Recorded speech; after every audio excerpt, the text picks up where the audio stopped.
രാഷ്ട്രരക്ഷയ്ക്ക് സൗഹൃദത്തിന്റെ കരുതൽ എന്ന സന്ദേശവുമായി SKSSF ബഹ്റൈനിൽ മനുഷ്യജാലികയൊരുക്കി. പരിപാടിയിൽ സമൂഹത്തിന്റെ നാനാ തുറകളിലുള്ളവർ പങ്കെടുത്തു.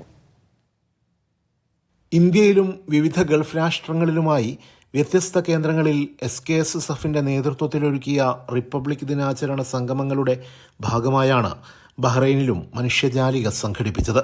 രാജ്യത്തിന്റെ വിവിധ ഭാഗങ്ങളിൽ നിന്നെത്തിയ പ്രവാസികൾ കൈകോർത്തു പിടിച്ച് സൗഹൃദത്തിന്റെയും ഐക്യത്തിന്റെയും സന്ദേശം വിളിച്ചോതി മനുഷ്യജാലിക തീർത്തു. ബഹ്റൈനിലെ രാഷ്ട്രീയ, സാമൂഹിക, സാംസ്കാരിക രംഗങ്ങളിൽ പ്രവർത്തിക്കുന്ന വ്യക്തിത്വങ്ങളും പ്രവാസി സംഘടനാ പ്രതിനിധികളും ഒരുമയുടെ ശൃംഖലയിൽ കണ്ണിച്ചേരാനെത്തി. സ്വാഗത സംഘം ചെയർമാൻ അഷ്റഫ് അൻവരി ചേലക്കര അധ്യക്ഷത വഹിച്ച ചടങ്ങിൽ സമസ്ത ബഹ്റൈൻ പ്രസിഡന്റ് ഫക്രുദ്ദീൻ സയ്യിദ് പുക്കോയത്തങ്ങൾ ഉദ്ഘാടനം നിർവഹിച്ചു. SKSSF state vice president Sayyid Fakhruddin Hasani Thangal Kannanthali മുഖ്യപ്രഭാഷണം നടത്തി.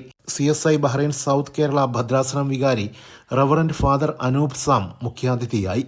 സജീർ പന്തക്കൽ പ്രതിജ്ഞ ചൊല്ലിക്കൊടുത്തു. SKSSF general secretary Navas Kundra, organizing secretary Muhammad Monu, area കൺവീനർമാർ, വിഖായ അംഗങ്ങൾ എന്നിവർ മനുഷ്യജാലികക്ക് നേതൃത്വം നൽകി. Siraj Pallikkara, media 1, Bahrain.